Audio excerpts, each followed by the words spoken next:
नमस्कार सभी को। अभिव्यक्ति यूट्यूब चैनल में आपका हार्दिक स्वागत है। और जैसा कि आप जानते हैं, लंबे समय से अपनी वीडियो चल भी रही है और भाई ज्योग्राफी को लेके जो अपन देख रहे हैं, जो आपके कमेंट्स हैं, उस तरीके के आंसर आप बहुत अच्छे तरीके से दे भी रहे हैं और मैं आपके साथ जुड़ा हुआ भी हूँ उस चीज़ के लिए। तो आप ध्यान रखना, अपन ने जो राजस्थान ज्योग्राफी में जो टॉपिक शुरू किया था वो शायद आपको याद आ रहा होगा। अपन ने स्टार्टिंग में स्थिति और विस्तार को लेके चर्चाएं की थी। उसके बाद यदि आपको याद आ रहा हो तो अपन ने भौतिक प्रदेश को लेके चर्चाएं की थी। और उसके बाद भी यदि आपको याद आ रहा हो तो अपन ने जो वर्तमान में टॉपिक शुरू कर रखा है वो राजस्थान में खनिज और ऊर्जा संसाधन वाले टॉपिक पे अपन चर्चाएं कर रहे हैं। और इससे पहले अब तक जो अपन ने देखे थे वो राजस्थान में खनिजों को लेके अपन ने चर्चाएं की थी। लेकिन खनिजों के बाद यदि अपन चर्चा करते हैं तो ध्यान रखना, ऊर्जा संसाधन को लेके प्रश्न आते हैं। लेकिन ऊर्जा संसाधन से पहले यदि खनिजों पे अपन दो चार चीजों पे और बात करें तो खनिजों में ध्यान रखना, कुछ अपने जैसे कुछ संस्थाएं काम करती हैं खनिजों को लेके। वो कौन कौन सी संस्थाएं हैं, उनका मुख्यालय कहाँ है और उनकी स्थापना देखोगे तो कब की गई थी। दो चार चीजें अलग से समझा रहा हूं, आप इनको अच्छे तरीके से समझना। और यदि नोट्सों में आपके मेंशन नहीं है ये चीजें तो आप इनको नोट्सों में मेंशन कर लें अच्छे तरीके से। अभी अपन ऊर्जा संसाधन शुरू नहीं कर रहे हैं, अभी अपन खनिजों को लेके चर्चाएं कर रहे हैं। और खनिजों में भी देखोगे तो कुछ संस्थाओं को लेके अपन चर्चाएं कर रहे हैं खनिजों में भी। और संस्थाओं में यदि अपन बात करें तो आप ध्यान रखना, इन संस्थाओं को आप अच्छे से समझ लेना। एक नंबर पे जो अपन संस्था की बात कर रहे हैं वो ध्यान रखना, अपन बात कर रहे हैं राजस्थान राज्य खनिज विकास लिमिटेड। इस पे अपन ने चर्चाएं की हैं। ध्यान रखना कौन सी संस्था है वही, राजस्थान राज्य खनिज विकास लिमिटेड। राजस्थान राज्य खनिज विकास लिमिटेड की यदि बात करें तो आप मेरे को ये बताएं इसका मुख्यालय कहाँ है। अपन दो चीजों में बात करेंगे प्रत्येक में, एक तो अपन बात करेंगे मुख्यालय की और एक अपन बात करेंगे इसकी स्थापना की। दो चीजों पे आप बताएं। आप तो इतना बताएं, राजस्थान राज्य खनिज विकास लिमिटेड का मुख्यालय कहाँ है, बताएं आप इसका मुख्यालय कहाँ है। बिल्कुल अपने आंसर रखें, इसका मुख्यालय कहाँ है आप बताएं। जिस तरह की आप कोशिशें कर रहे हैं, बहुत अच्छी कोशिश कर रहे हैं आप, बिल्कुल अच्छे से तैयारी कर रहे हैं, बिल्कुल अच्छे से ही कोशिश करते रहें आप। ध्यान रखना, जैसा कि आपने आंसर भी दिया है, ध्यान रखना राइट ऑप्शन इसका होगा जयपुर। राजस्थान राज्य खनिज विकास लिमिटेड का मुख्यालय कहाँ है, जयपुर में। इसकी स्थापना कब हुई थी वो बताएं आप, स्थापना को लेके चर्चाएं करें तो बताएं आप। बिल्कुल मैं ऑप्शन रख रहा हूं, आप ऑप्शन से बताएं। मैं ऑप्शन रख रहा हूं, स्थापना पे ए नंबर का ऑप्शन मैंने रखा है 1956, बी नंबर का ऑप्शन रखा है 1979, सी नंबर का ऑप्शन रखा है 1986 और डी नंबर का ऑप्शन रखा है 1974। कोई एक ऑप्शन बताएं आप, बिल्कुल इसमें से कोई एक ऑप्शन बताएं आप स्थापना को लेके कि जो राज्य खनिज विकास लिमिटेड स्थापना कब हुई थी, एक ऑप्शन बताएं आप। बिल्कुल बिल्कुल अच्छे से आंसर बताएं, कोशिश करें आप। ए नंबर 1956 है, बी 1979 है, 1986 और 1974। एक आंसर बताएं कोई भी आप इसमें से। बिल्कुल फाइनल कर देते हैं। कुछ आंसर सही भी आए हैं तो कुछ आंसर देखोगे तो गलत भी आए हैं। अब सही आंसर कौन सा है उस पे अपन चर्चाएं कर लेते हैं। और इसमें से यदि अपन देखें तो ध्यान रखना, इसका राइट ऑप्शन जो है वो राइट ऑप्शन होगा 1979। राइट जो ऑप्शन है इसका 1979 है। अब समझे एक चीज को बहुत अच्छे से। अपन ने लिया है राजस्थान राज्य खनिज विकास लिमिटेड, मुख्यालय इसका जयपुर में है और स्थापना देखोगे तो 1979 में हुई थी इसकी स्थापना। ठीक है, इसी क्रम में यदि अपन देखें नंबर 2 पे, तो नंबर 2 पे एक और आता है अपने सामने, राजस्थान राज्य खान व खनिज लिमिटेड। राजस्थान राज्य खान व खनिज लिमिटेड, बताएं इसका मुख्यालय कहां है। पहले तो आप इसका मुख्यालय बताएं, बिल्कुल मुख्यालय बताएं इसका। राजस्थान राज्य खान व खनिज लिमिटेड, बताएं इसका मुख्यालय कहां है। आंसर रखें आप, बिल्कुल ऑप्शन नहीं है, प्रत्येक चीज में ऑप्शन की जरूरत नहीं है, आप सीधा ही बताएं। और सीधे में यदि राइट ऑप्शन देखते हो तो बिल्कुल ध्यान रखना, इसका जो मुख्यालय है वो उदयपुर में है। राजस्थान राज्य खान व खनिज लिमिटेड, मुख्यालय इसका उदयपुर में है। और यदि इसकी स्थापना को लेके चर्चाएं करें तो ध्यान रखना, इसकी स्थापना हुई थी 1974 में। यदि इसकी स्थापना की बात करें तो इसकी स्थापना हुई थी 1974 में। ठीक है, इसी क्रम में यदि अपन देखें तो ध्यान रखना, एक अपने राजस्थान में आता है, आपने सुना भी होगा और अपन ने पढ़ा भी था, Hindustan copper limited. Hindustan copper limited, और आपको अच्छे से पता है इसका मुख्यालय कहाँ है भाई। इसका मुख्यालय पड़ता है झुंझुनू में और स्थापना की बात करोगे तो 1967। और इसी क्रम में यदि अपन देखें तो आपके सामने एक और भी आता है, हिंदुस्तान जिंक लिमिटेड। और हिंदुस्तान जिंक लिमिटेड का मुख्यालय आप अच्छे से जानते हैं, ये उदयपुर में है। स्थापना बताएं, बता चुका हूं मैं स्थापना वैसे आपको इसकी, बताएं आंसर रखें, क्या बताया था स्थापना में, बताएं आप। बिल्कुल, स्थापना की यदि इसकी बात करोगे तो 1966। किस देश की सहायता से स्थापना हुई थी हिंदुस्तान जिंक लिमिटेड की, किस देश की सहायता से, बताया था आपको, कोशिश करें बताने की। बिल्कुल, इसकी यदि स्थापना की बात करें तो इसकी स्थापना देखोगे तो अमेरिका की सहायता से की गई थी। बिल्कुल, जबकि आपने देखा होगा एक सुपर जिंक स्मेल्टर, उसकी स्थापना ब्रिटेन देश की सहायता से हुई थी। और इसकी स्थापना की बात करें तो अमेरिका की सहायता से हुई थी। ठीक है, इसी क्रम में एक और भी आता है, और इसी क्रम में एक आता है भारतीय खान ब्यूरो। भारतीय खान ब्यूरो, बताएं इसका मुख्यालय कहां है। भारतीय खान ब्यूरो का मुख्यालय कहां है, बताएं आप। हाँ बिल्कुल, अपन ने भारत को लेके चर्चाएं की हैं। और भारतीय खान ब्यूरो का मुख्यालय आप अच्छे से ध्यान रखना, इसका मुख्यालय नागपुर में है। और यदि इसकी स्थापना की बात करें तो इसकी स्थापना 1948 में हुई थी। यदि इसकी स्थापना देखें तो 1948 में हुई थी। दिखने में समस्या आ रहा है, ठीक है, अभी कर देंगे सही इसको। अभी नीचे जो दिखने में समस्या आ रही इसको अभी शोर कर देते हैं। आप तो इतना देखें एक बार और इसको याद करने की कोशिश करें, इसको याद करने की कोशिश करें आप एक बार। और यदि नोट्सों में मेंशन नहीं है तो आप इन चीजों को मेंशन कर लें।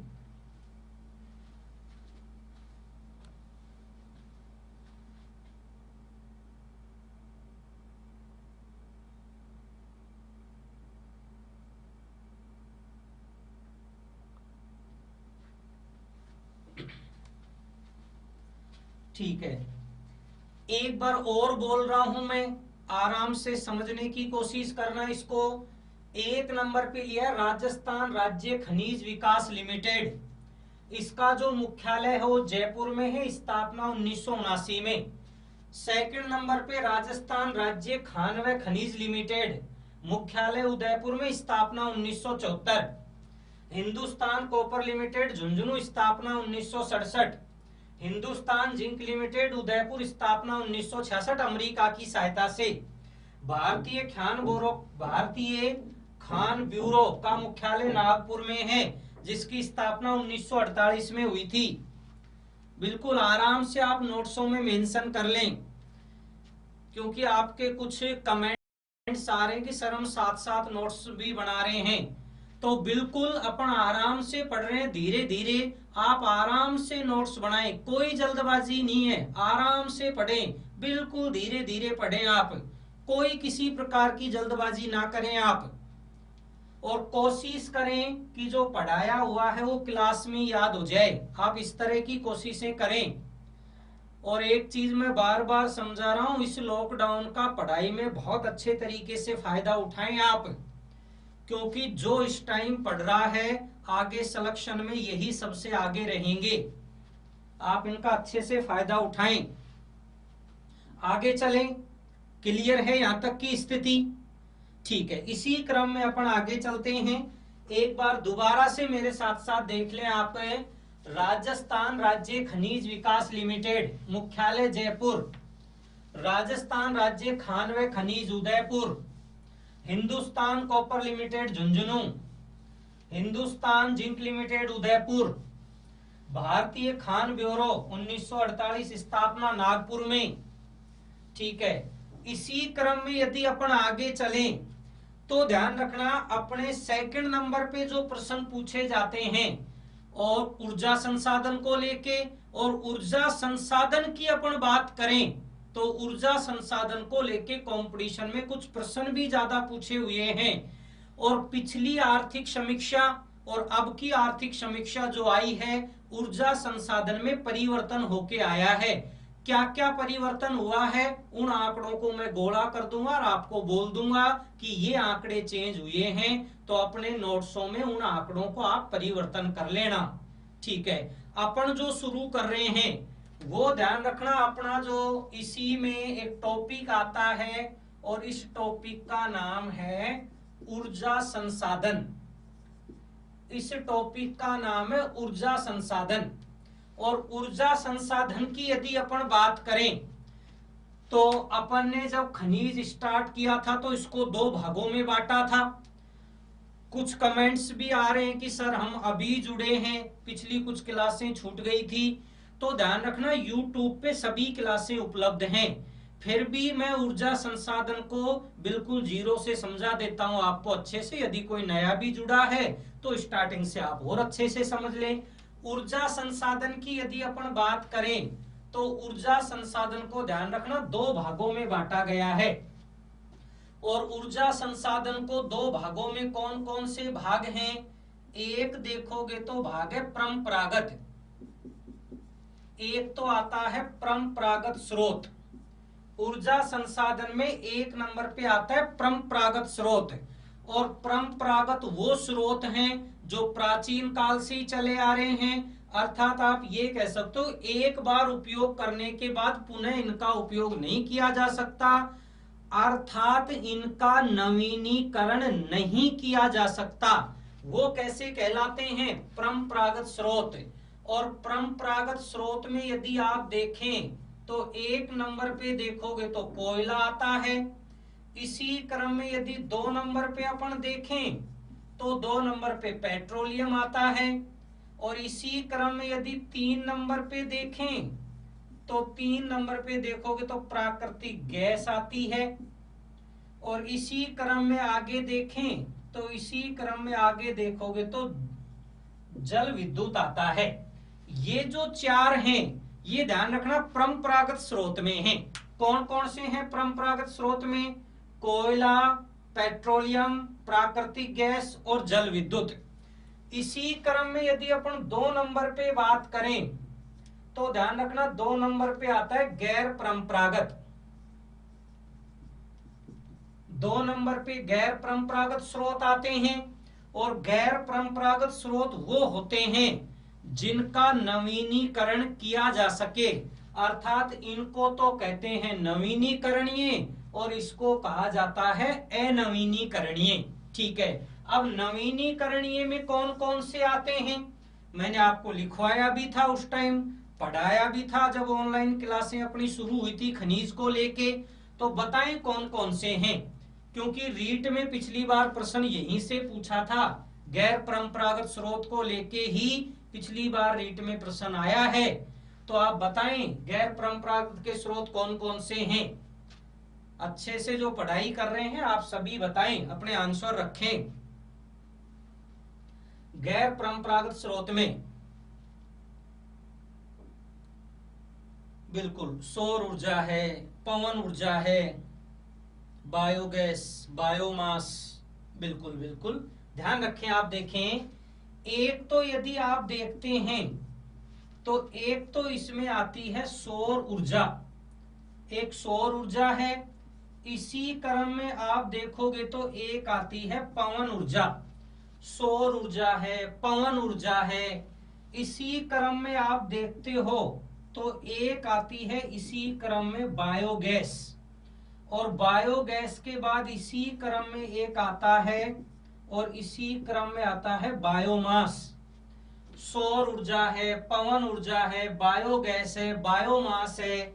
इसी क्रम में आप देखोगे तो इसी क्रम में एक आता है भूतापीय, इसी जो क्रम में आता है एक भूतापीय, और इसी क्रम में आप देखोगे तो एक आता है ज्वारीय ऊर्जा।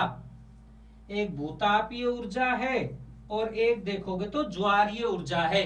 हालांकि भूतापीय ऊर्जा और ज्वारीय ऊर्जा का अपने राजस्थान में अभाव पाया जाता है, इन दोनों का ही देखोगे तो राजस्थान में अभाव पाया जाता है।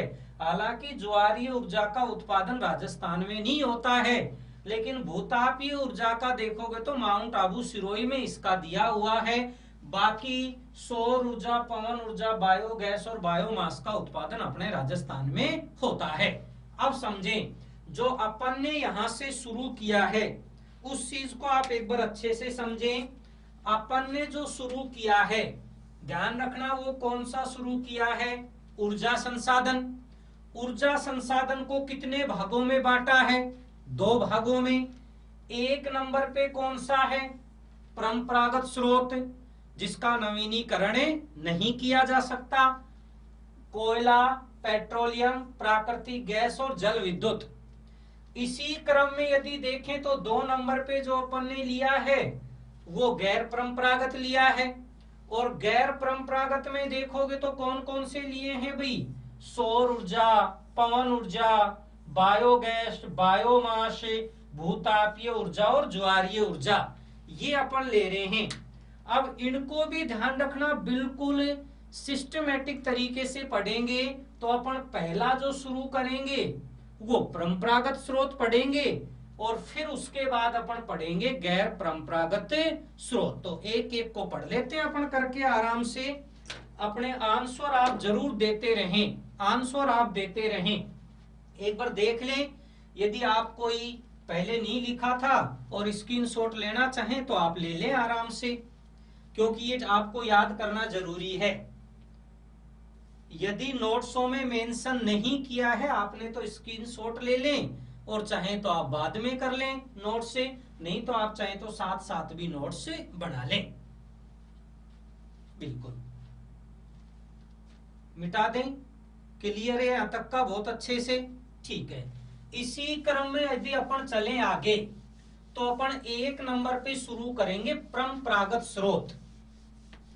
जो 1 नंबर पे अपन शुरू कर रहे हैं वो परंपरागत स्रोत को लेके चर्चाएं करेंगे। बिल्कुल 1 नंबर पे अब हेडिंग है अपनी, और 1 नंबर पे अपन शुरू कर रहे हैं परंपरागत स्रोत। परंपरागत स्रोत शुरू कर रहे हैं अपन 1 नंबर पे, और परंपरागत स्रोत में भी अपन 1 नंबर पे जो शुरू कर रहे हैं वो ध्यान रखना, अपन शुरू कर रहे हैं कोयला। परंपरागत स्रोत में अपन 1 नंबर पे कोयला शुरू कर रहे हैं। बिल्कुल। और कोयले में आप तो नॉर्मल सी चीजें तो आप भी जानते हैं कि वह कोयला देखोगे तो 4 प्रकार का होता है। कौन कौन सा है?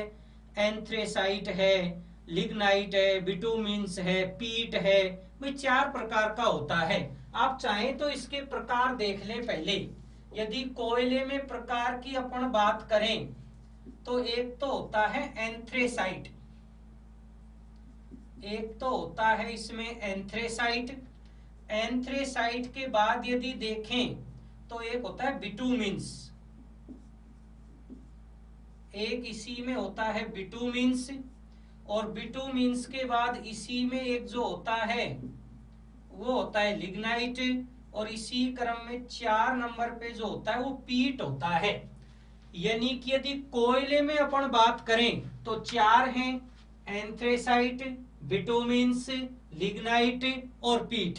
ये क्रम से ही ध्यान रखना। एंथ्रेसाइट देखोगे तो सर्वश्रेष्ठ होता है, सेकंड नंबर पे बिटुमिन्स है, फिर लिग्नाइट है और फिर पीट है। ये 4 प्रकार के हैं। और यदि अपन कोयले को लेके चर्चाएं करें, और अपन चर्चाएं किसके संदर्भ में कर रहे हैं? राजस्थान के संदर्भ में। और राजस्थान के संदर्भ में अपन सबसे पहले चर्चा करेंगे उत्पादन को लेके। तो मेरे को ये बताएं आप, तो उत्पादन में अपने राजस्थान में सबसे ज्यादा कोयले का उत्पादन कौन सा जिला करता है? उत्पादन को लेके यदि अपन चर्चाएं करें तो बताएं 1 नंबर पे कौन सा जिला आता है यदि अपन उत्पादन को लेके चर्चाएं करें तो? बताएं, आप कोशिश करें। 1 नंबर, बिल्कुल 1 नंबर पे मैंने लिख दिया है बीकानेर। बीकानेर में बताएं कौन कौन सी खान है? बीकानेर में कोयले के लिए कौन कौन सी खान प्रसिद्ध है, आप बताएं। बीकानेर की बात कर रहे हैं अपन केवल। जैसा कि आप अच्छी कोशिश कर रहे हैं उसी तरह कोशिश करें। बीकानेर में पलाना है, बरसिंगसर, बिल्कुल। देखें बीकानेर में देखोगे तो एक जो खान है वो ध्यान रखना पलाना है। पलाना के बाद देखोगे तो एक खान जो यहां पड़ती है वो बरसिंगसर पड़ती है। और बरसिंगसर के बाद भी देखोगे तो एक खान पड़ती है हाडला। देखें आप कौन कौन सी हैं? पलाना है, बरसिंगसर है, हाडला है, ये बीकानेर में है। इसी क्रम में 2 नंबर पे अपन ने लिखा है बाड़मेर। इसी क्रम में 2 नंबर पे अपन ने बाड़मेर लिखा है। बताएं बाड़मेर में कौन कौन सी खाने हैं यदि बाड़मेर को लेके चर्चाएं करें तो?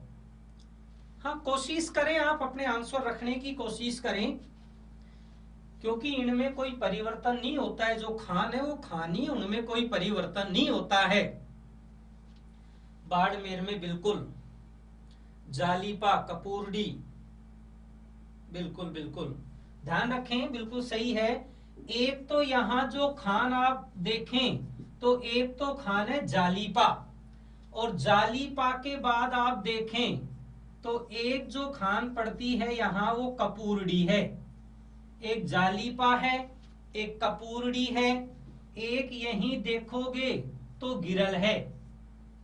एक यदि यहीं देखें तो गिरल है।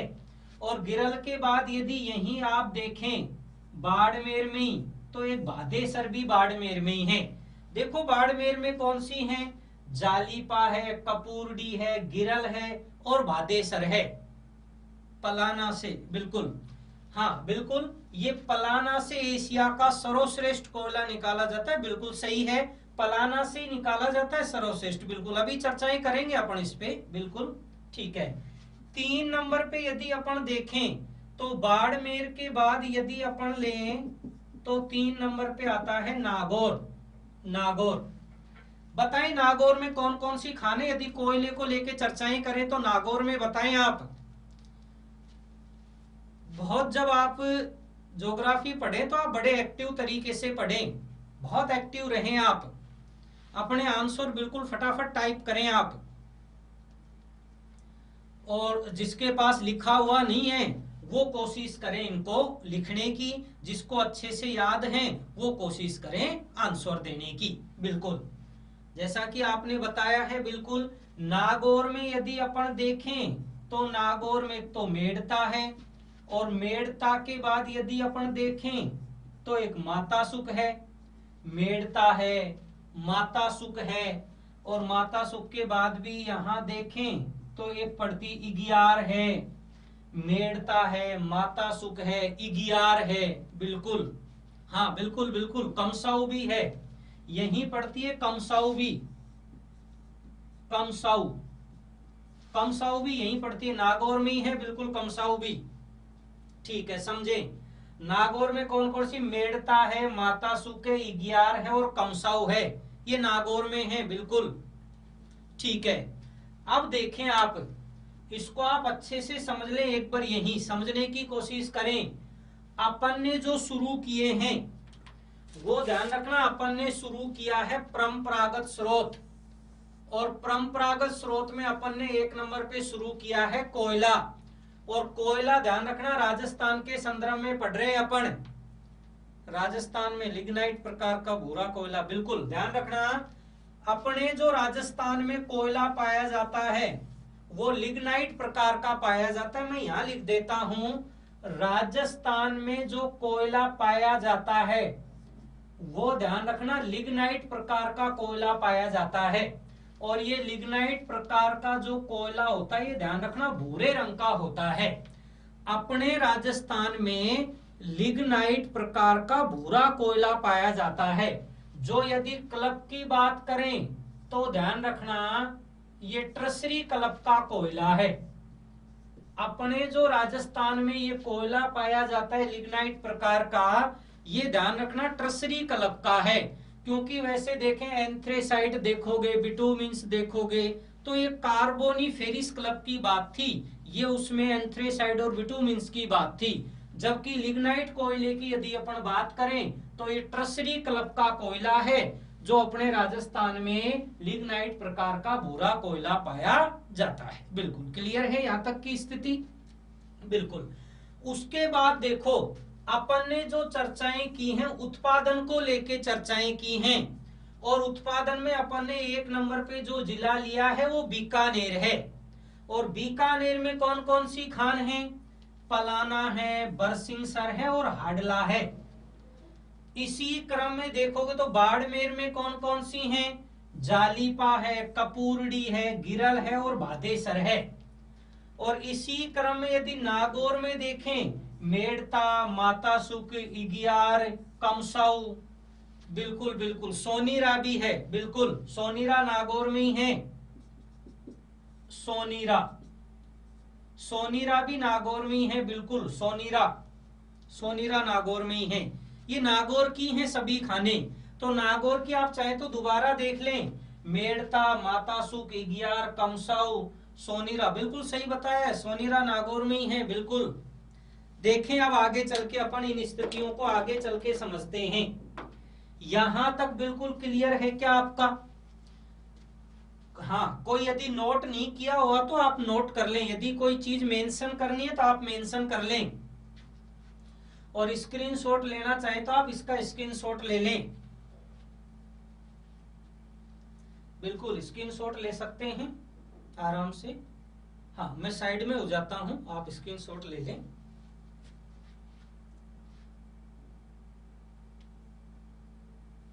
ठीक है, क्लियर यहां तक की स्थिति। बहुत अच्छे तरीके से समझना, बिल्कुल धीरे धीरे समझें। अपन ने परंपरागत स्रोत में शुरू किया है कोयला, और कोयले को राजस्थान में देखोगे तो लिग्नाइट प्रकार का भूरा कोयला जो ट्रसरी क्लब का है। ठीक है, कोयला 4 प्रकार का होता है। अपने राजस्थान में यदि उत्पादन को लेके चर्चाएं करें तो बीकानेर, पलाना, बरसिंगसर और हाडला। बिल्कुल ध्यान रखना, हाँ बीकानेर का पहला, अपने राजस्थान में उत्पादन में बीकानेर का पहला स्थान है। बाड़मेर में देख तो जालीपा, कपूरडी, गिरल और भादेसर। नागौर में देख तो मेड़ता, माता सुख, इगियार, कमसाऊ और सोनीरा, ये देखोगे तो नागौर में है। अब ध्यान रखना, अपने कंपटीशन में आप भी जानते हो जो प्रश्न पूछे जाते हैं आजकल वो डेप्थ में ही प्रश्न पूछे जाते हैं। तो आप बिल्कुल जीरो से पढ़ना शुरू करें, बिल्कुल डेप्थ तक जाके पढ़ें आप अच्छे से। अपन जो बात कर रहे हैं वो कोयले को लेके चर्चाएं कर रहे हैं, और कोयले में यदि बात करें तो कोयले के ऊपर जो परियोजनाएं बनाई जाती हैं वो ध्यान रखना भाई, मुख्य रूप से देखोगे तो वहां कोयले को बात को लेके चर्चाएं करें तो अपने कुछ देखोगे तो सुपर थर्मल पावर प्लांट भी बने हुए हैं। यदि आपको याद आ रहा हो, Suratgarh super thermal power plant, Kota है, तो ये ध्यान रखना कोयले पे जो परियोजनाएं हैं उनका नाम दिया जाता है ताप विद्युत परियोजना। कोयले पे जो परियोजना बनी हुई है उन परियोजना का नाम दिया जाता है ताप विद्युत परियोजना। कुछ परियोजनाएं जहां 1000 मेगावाट से अधिक ताप का उत्पादन होता है उसको नाम दिया जाता है सुपर थर्मल पावर प्लांट। अब देखें आप एक बार, अपन ने जो परियोजनाएं ले रहे हैं वो ध्यान रखना कोयले से संबंधित जो है उन परियोजनाओं को नाम दिया जाता है ताप विद्युत परियोजना। उनको नाम दिया जाता है ताप विद्युत परियोजना। और ध्यान रखना जिस परियोजना से 1000 मेगावाट से अधिक ताप विद्युत का उत्पादन होता है उसको नाम दे दिया जाता है भाई क्या, super thermal power plant. Super thermal power plant. अब एक चीज आप ध्यान रखना अच्छे से, जिस प्लांट से 1000 मेगावाट से अधिक ताप विद्युत का उत्पादन होता है उसे सुपर थर्मल पावर प्लांट का दर्जा दे दिया जाता है। अब अपने राजस्थान में कौन कौन से सुपर थर्मल पावर प्लांट हैं, लेकिन ये ध्यान रखना याद रखने से ही काम नहीं चलेगा, आपको ये भी याद रखना है वहां कितनी इकाइयां कार्यरत हैं, कुल कितना ताप का उत्पादन होता है, जो इकाइयां हैं वो एक इकाई से कितना कितना उत्पादन होता है। आप प्रत्येक चीज को याद करने की कोशिश करना, और थोड़ा अपन धीरे चलते हैं पर आप याद करने की कोशिश करें। अपन ने जो एक नंबर पे लिया है वो ध्यान रखना, एक नंबर पे अपन ले रहे हैं सूरतगढ़। जो एक नंबर पे अपन ले रहे हैं वो ध्यान रखना अपन ले रहे हैं Suratgarh super thermal power plant. जो एक नंबर पे अपन ने लिया है वो लिया है Suratgarh super thermal power plant. और ये तो नाम से ही प्रतीत हो रहा होगा कि भाई सुपर थर्मल पावर जो प्लांट है ये सूरतगढ़, ये कौन से जिले में पड़ता है, तो ये श्री गंगानगर जिले में पड़ता है। ठीक है, अब ध्यान रखना मैंने कहा है दो चीजें याद रखनी हैं, एक उत्पादन को लेके चर्चाएं करनी है और एक इकाइयों को लेके चर्चाएं करनी है। ठीक है, कुछ अलग से आवाजें हैं। ठीक है, ध्यान रखना भाई, यहां से आप समझें। एक तो यदि आप देखोगे तो यहां एक तो प्रश्न पूछा जाता है उत्पादन, और उत्पादन किसका भाई, ताप विद्युत उत्पादन। तो मेरे को ये बताएं आप, Suratgarh super thermal power plant से वर्तमान में कितना उत्पादन हो रहा है, बताएं आप कितना उत्पादन हो रहा है सूरतगढ़ से, कोशिश करें बताने की। बिल्कुल ध्यान रखें आप, सूरतगढ़ से देखोगे तो वर्तमान में 1500 मेगावाट ताप विद्युत का उत्पादन हो रहा है। यदि वर्तमान स्थिति देखें तो 1500 मेगावाट का उत्पादन होता है सूरतगढ़ से। लेकिन मैंने कहा था इसके बाद जो अपन से प्रश्न पूछता है वो ध्यान रखना इकाइयों को लेके प्रश्न पूछता है कि यहाँ कितनी इकाइयां कार्यरत हैं। आप बताएं सूरतगढ़ में कितनी इकाइयां कार्यरत हैं, कोशिश करें बताने की। सूरतगढ़ में कितनी इकाइयां कार्यरत हैं आप बताएं, सूरतगढ़ में। बिल्कुल, सूरतगढ़ में ध्यान रखना इकाइयों को लेके चर्चाएं करें तो जैसा आपने आंसर बताया है कितनी इकाइयां हैं, रियल में देखोगे तो यहाँ वर्तमान में 6 इकाइयां कार्यरत हैं। और 6 इकाइयों को भी यदि डिवाइडेशन करें तो यहाँ देखोगे तो 250 मेगावाट की एक इकाई है। तो टोटल इकाइयां कितनी हुई? 6। और जब इसको 6 से गुना करें तो राइट ऑप्शन कितना आता है भाई? 1500 मेगावाट। आप ये कह सकते हैं कि Suratgarh super thermal power plant में 6 इकाइयां कार्यरत हैं। एक इकाई से 250 मेगावाट का उत्पादन होता है, तो 6 इकाइयों से देखोगे तो 1500 मेगावाट का उत्पादन होता है। ठीक है, लेकिन ध्यान रखना, सूरतगढ़ में आप अलग से एक चीज ध्यान रखना नोट करके, यहां देखोगे तो 2 इकाइयां, यदि यहां से आप देखें तो ध्यान रखना 2 इकाइयां यहां निर्माणाधीश हैं। सूरतगढ़ में देखोगे तो 2 इकाइयां निर्माणाधीश हैं और ये 2 इकाइयां कभी भी शुरू हो सकती हैं। और ध्यान रखें, इसमें देखोगे तो ये 660 मेगावाट की हैं। तो 660 और 660 यदि आप देखें तो ये टोटल हो जाता है 1320 मेगावाट। 1320 जब ये दोनों इकाइयां शुरू हो जाएंगी तो यहां 1320 मेगावाट का उत्पादन और भी हो जाएगा। अर्थात जब ये इकाइयां शुरू हो जाएंगी तो यहां टोटल उत्पादन होगा 2820 मेगावाट। जब ये दोनों इकाइयां शुरू होंगी तो यहां उत्पादन हो जाएगा 2820 मेगावाट। बिल्कुल 2820 मेगावाट का उत्पादन होगा यहां टोटल। अब समझ लें आप, इसको देख लें अच्छे से, फिर अपन आगे चलते हैं। एक बार समझने की कोशिश करें आप इसको अच्छे से, इसी क्रम में आगे चलते हैं अपन फिर।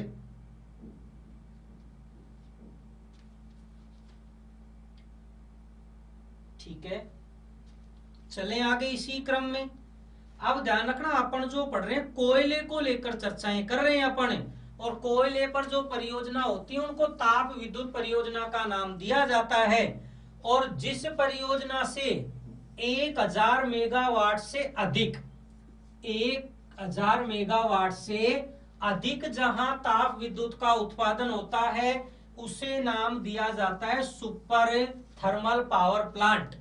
जैसे अपन ने 1 नंबर पे लिया है Suratgarh super thermal power plant, और ये कहां पड़ता है? ये श्री गंगानगर में पड़ता है। बिल्कुल, हाँ, ये ठुकराना गांव में ही है। बिल्कुल आपने सही बताया है, ये ठुकराना गांव में है। और ठुकराना गांव देखोगे तो सूरतगढ़ में पड़ता है, जो गंगानगर की बात है। बिल्कुल ये ठुकराना गांव में ही है। बिल्कुल देखें, सूरत उत्पादन को लेके बात करें तो सूरतगढ़ से कितना उत्पादन हो रहा है? 1500 मेगावाट। कितनी इकाइयां कार्यरत हैं? 6। एक से कितना हो रहा है? 250। तो 6 इकाइयों से कितना होता है? 1500 मेगावाट। कितनी इकाइयां निर्माणाधीश हैं? 2 इकाइयां। कितने कितने वाट की हैं? 660 की 2 हैं। और जब ये शुरू हो जाएंगे तो कितना उत्पादन और होगा? 1320। और जब 1320 में 1500 जोड़ देंगे तो ये हो जाएगा 2820 मेगावाट। लेकिन ये 2 इकाइयां शुरू होने के बाद की बात है ये।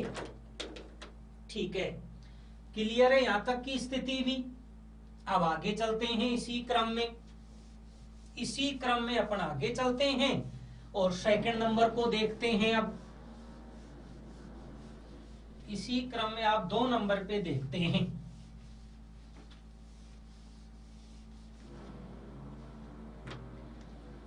और इसी क्रम में यदि अपन 2 नंबर पे देखें तो 2 नंबर पे आता है Kota super thermal power plant. इसी क्रम में देखो तो 2 नंबर पे आता है Kota super thermal power plant. जाहिर सी बात है, कहां होगा भाई? कोटा में। एक तो मैंने कहा है अपन बात करें कुल ताप विद्युत उत्पादन की, और एक अपन बात करें किसकी भाई? इकाइयां। 2 प्रश्न देखें, बताओ भाई कोटा से कितना ताप विद्युत का उत्पादन होता है? कोटा से, कोटा में बताएं कितना उत्पादन होता है? अपने आंसर रखें आप सभी, बहुत अच्छे तरीके से आंसर रख रहे हैं आप। और ध्यान रखना भाई, इनको शेयर भी करते रहें आप। इनको शेयर भी करते रहें। और बीच में प्रश्न पूछे भी जाते हैं, कई बार आते भी हैं प्रश्न कि भाई और तैयारी के लिए कौन सी बुकें ली जाएं। तो ध्यान रखना, एक चीज मैं आपको समझा देता हूं, रीड में थोड़ा सा ध्यान देना। आप ये जो ऑनलाइन क्लास है आप इनको अच्छे तरीके से पढ़ें, उसके बाद आप चाहोगे तो आपको इसके नोट्स भी प्रोवाइड करवा दिए जाएंगे। हाँ बिल्कुल, मैं इसके नोट्स भी प्रोवाइड करवा दूंगा आपको। पहले आप इनको अच्छे से समझ लें। वैसे तो आप चाहें तो नोट्स खुद भी बना सकते हैं घर पे, अन्यथा मैं बाद को जब ज्योग्राफी की क्लासें खत्म होंगी तो मैं आपको नोट्स प्रोवाइड करवा दूंगा। बुकों को लेके भी काफी प्रश्न पूछे जा रहे थे कि सर कौन सी बुक लें, ज्योग्राफी की कौन सी लें। तो देखोगे तो अपने राजस्थान में वैसे भी ज्योग्राफी की बुक की यदि बात करें तो अपडेट, यदि बुक की बात करें जो बिल्कुल अपडेट है, वो ध्यान रखना, अभी मार्च अप्रैल में मैंने नया संस्करण जारी किया है मेरी बुक का। हाँ बिल्कुल भाई, मार्केट में है वो किताब, लेकिन अभी लॉकडाउन के कारण आपको नहीं मिल पा रही है। जैसे ही लॉकडाउन खुलेगा तो वो बुक आपको मिल जाएगी आराम से, पूरे राजस्थान में आपको मिल जाएगी वो बुक। कभी भी आप उसको ले लेना। बिल्कुल नवीनतम आर्थिक समीक्षा के अनुसार अच्छे तरीके से अपडेट किया है मैंने उस बुक को। बिल्कुल राट पब्लिकेशन की है और राजस्थान के भूगोल के नाम से है, जिसका राइटर मैं खुद ही हूं। बिल्कुल राइटर में आपको संजय चौधरी मिलेगा। बिल्कुल आप चाहें तो बाकी लॉकडाउन के बाद आपको हर जगह उपलब्ध हो जाएंगी। बाकी मैं तो चाह रहा हूं जो क्लासों में चीज मिलती है वो चीज आप बुकों में बैठ के नहीं पढ़ पाओगे इतना अच्छे से, जितना क्लासों में अच्छे से मिलती हैं आपको चीजें। तो मैं चाहूंगा जो क्लासें हैं आप उन्हीं को अच्छे तरीके से देख लो। तो राजस्थान ज्योग्राफी का तो वैसे ही गलत नहीं होगा कोई प्रश्न, यदि आप सभी क्लासें ले लेते हैं तो राजस्थान ज्योग्राफी का तो वैसे ही गलत नहीं होगा एक भी प्रश्न। आप कुछ स्टूडेंट ऐसे भी हैं जो पढ़े हुए हैं, बिल्कुल जॉब भी जुड़े हुए हैं, काफी एग्जाम भी दिए हैं, तो आपको बहुत अच्छे से पता होगा कि पूरा पढ़ने के बाद आपको कहीं ज्यादा पढ़ने की जरूरत नहीं है कुछ भी। आप क्लासों को ही अच्छे से देख लें, बस उसी में आपका क्लियर हो जाएगा पूरा। बिल्कुल अच्छे से समझे आप इन चीजों को। Kota super thermal power plant जो कोटा में है, जैसा आपने आंसर बताए बिल्कुल सही बताए हैं, यहां से जो उत्पादन होता है वो 1240 मेगावाट का होता है। Kota super thermal power plant से 1240 मेगावाट होता है। इकाई की यदि अपन बात करें तो ध्यान रखना, कोटा में देखोगे तो टोटल 7 इकाइयां कार्यरत हैं। कोटा में 6 इकाइयां नहीं है, कोटा में ध्यान रखना 7 इकाइयां कार्यरत हैं कोटा में। और ये 7 इकाइयां किस तरीके से हैं आप समझे इन इकाइयों को। यहां देखोगे तो 110 मेगावाट की 2 इकाइयां हैं, और इसी क्रम में आप देखोगे तो 210 मेगावाट की 3 इकाइयां हैं, और इसी क्रम में यदि आप देखें तो ध्यान रखना 195 मेगावाट की 2 इकाइयां हैं। 110 मेगावाट की 2 इकाइयां हैं अर्थात 220 मेगावाट।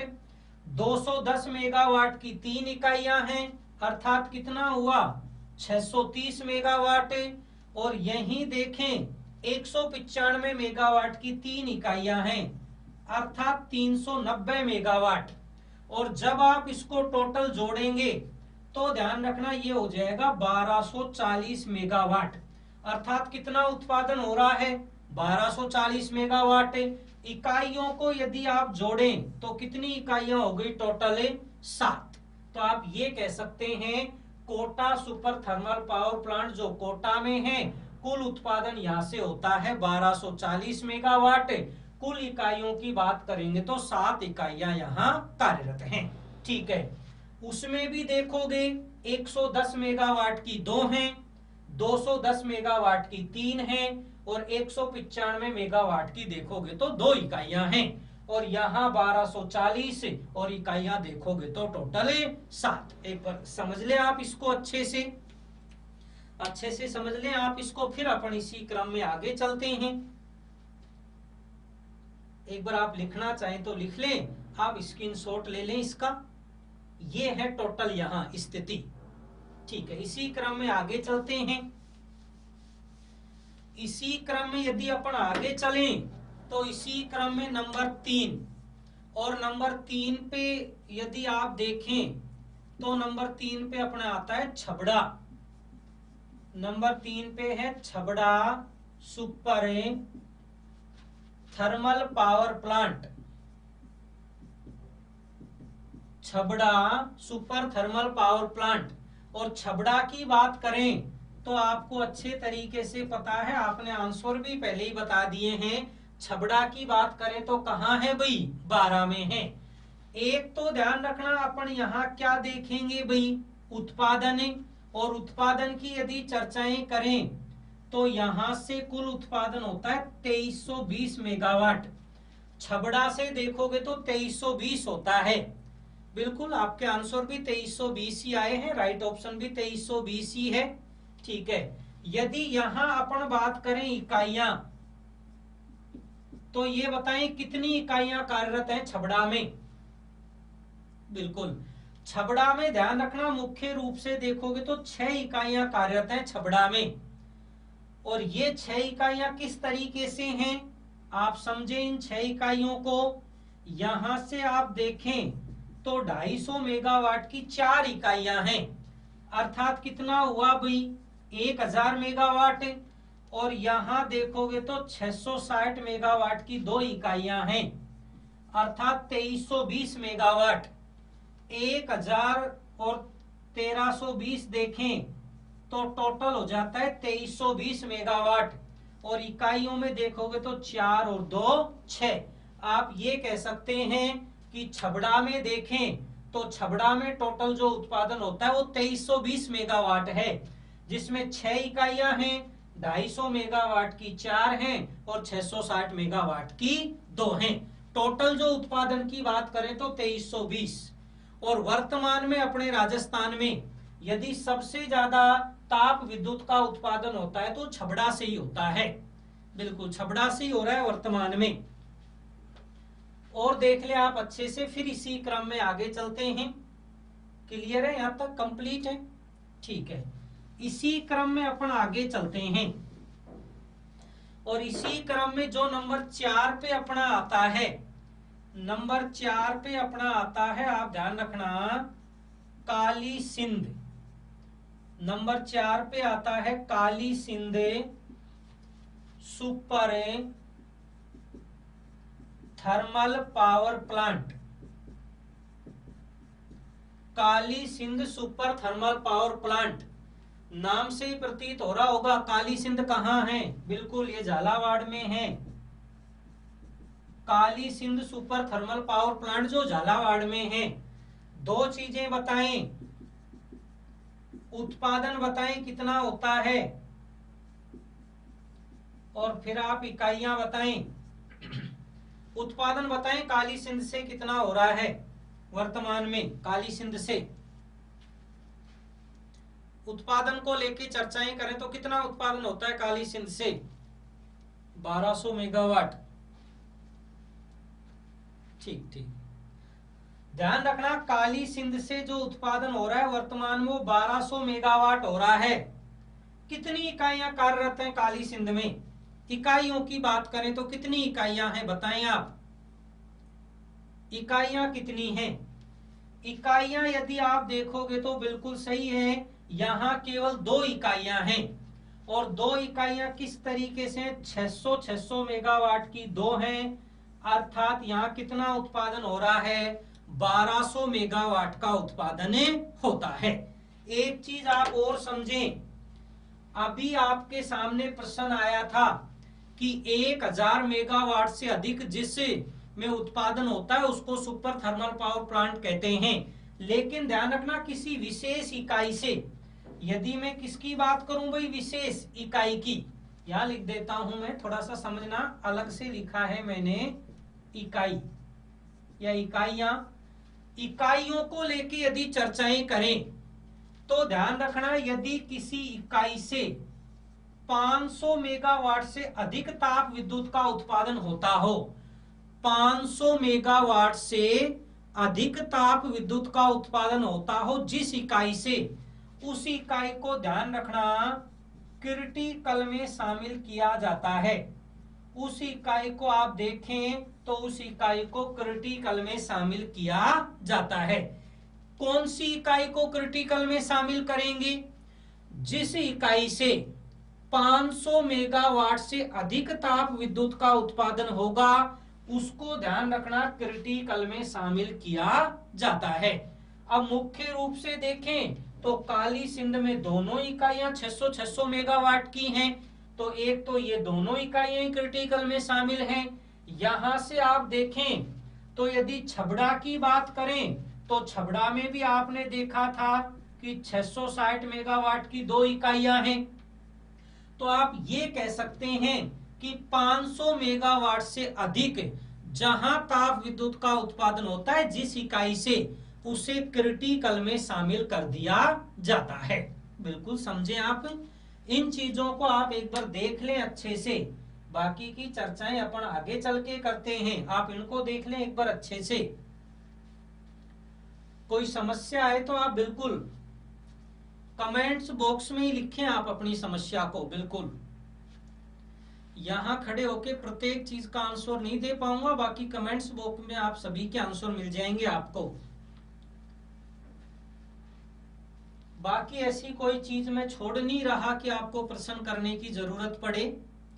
भाई मैं कोशिश यही कर रहा हूं कि आपको कोई प्रश्न करने की ही जरूरत ना पड़े। पूरा कंप्लीट रूप से ही पढ़ाने की कोशिश कर रहा हूं ताकि आपका कोई प्रश्न ही ना रहे और आप अच्छे तरीके से इन चीजों को पढ़ते जाएं। यही कोशिश कर रहा हूं मैं। बिल्कुल क्लियर है यहां तक की स्थिति आराम से। इसके बाद ध्यान रखना अपने राजस्थान में छोटी छोटी परियोजनाएं और भी हैं, मैं उनको बोल ही देता हूं, आप सुन लेना उनको अच्छे से। एक तो देखोगे तो अपने राजस्थान में देखोगे गिरिल ताप विद्युत परियोजना है जो अपने नाम लिखे थे, भादेसर ताप विद्युत परियोजना है, जालीपा और कपूरडी भी एक ताप विद्युत परियोजना है। तो अभी अपन ने जो नाम लिखे थे ना, वो ध्यान रखना लगभग, मैं सबकी नहीं कह रहा हूं, लगभग देखोगे तो ताप विद्युत परियोजना में वो चीजें शामिल हैं। गिरल है, भादेसर है, जालीपा है, कपूरडी, ये सब भी क्या हैं? ये सब भी एक ताप विद्युत परियोजनाएं हैं। ठीक है। अब ध्यान रखना यदि अपने राजस्थान में अपन बात करें कि भाई मुख्य रूप से देखें तो भाई बड़े जो प्लांट हैं, बड़े प्लांट में एक नंबर पे अपन ने देखा था कौन सा? सूरतगढ़ है, 2 नंबर पे कोटा है, फिर छबड़ा है, फिर काली सिंध है, और इसके बाद देखोगे तो फिर छोटे प्लांट हैं। बिल्कुल एक अपन ने बात की थी पलाना को लेके, यदि आपको याद आ रहा हो। हाँ, पलाना को लेके चर्चाएं की थी और पलाना में आपने बताया भी था कि एशिया का सर्वश्रेष्ठ जो लिग्नाइट कोयला है वो पलाना से प्राप्त किया जाता है। एशिया का सर्वश्रेष्ठ लिग्नाइट जो कोयला है वो पलाना से प्राप्त किया जाता है। मैं यहाँ लिख रहा हूं, आप एक बार समझना, थोड़ा सा समझने की कोशिश करना। मैं यहाँ लिख रहा हूं, आप समझें एक बार। अपन बात कर रहे हैं पलाना, और आपको याद आ रहा हो तो ये पलाना आपने पढ़ा था अभी बीकानेर, पलाना आपने बीकानेर पढ़ा था अभी, याद आ रहा हो। ये पलाना ध्यान रखना, जैसे आपके कमेंट्स बॉक्स में आंसर भी आए हैं, एशिया का सर्वश्रेष्ठ, बिल्कुल ये जो पलाना है यहां से ध्यान रखना एशिया का सर्वश्रेष्ठ लिग्नाइट कोयला, एशिया का सर्वश्रेष्ठ कौन सा भाई? लिग्नाइट प्रकार का कोयला यहां से प्राप्त किया जाता है। ठीक है। अब ध्यान रखना और जितने भी नाम आए थे सब में ताप विद्युत परियोजनाएं हैं, लेकिन बस इस प्रश्न को अच्छे से ध्यान रखना, पलाना एक ऐसा है क्षेत्र जहां ताप विद्युत परियोजना नहीं है।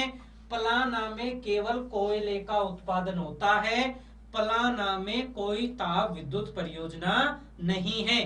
कंपटीशन में ये प्रश्न भी आता है, निम्न में से कहां ताप विद्युत परियोजना नहीं है? तो पलाना वो क्षेत्र है जहां ताप विद्युत परियोजना नहीं है, केवल कोयले का उत्पादन किया जाता है, और यहाँ एशिया का सर्वश्रेष्ठ लिग्नाइट कोयला पाया जाता है। शायद आपको समझ में आई होंगी ये चीजें अच्छे से। बिल्कुल आप अच्छे तरीके से पढ़ते भी जाएं। जिस तरीके से आपके कमेंट्स भी आ रहे थे सर क्लास और बढ़ाई जाए ज्योग्राफी की, तो उस समय को मैंने थोड़ा सा आगे भी बढ़ाया है आपके कहने पर है। और अपन इस क्लास को थोड़ा लंबा ही रखेंगे जैसे आपके आंसर थे, क्योंकि कमेंट्स बॉक्स में आए भी थे सर मालूम ही नहीं पड़ता है समय कब गया। ठीक है, तो अपन क्लासों को थोड़ा सा बढ़ाएंगे, ज्यादा तो नहीं पर थोड़ा समय अपन और बढ़ा देंगे आपके जैसे आपने कमेंट्स किए थे। तो बाकी की जो चर्चाएं हैं वो अपन नेक्स्ट क्लास में करते हैं।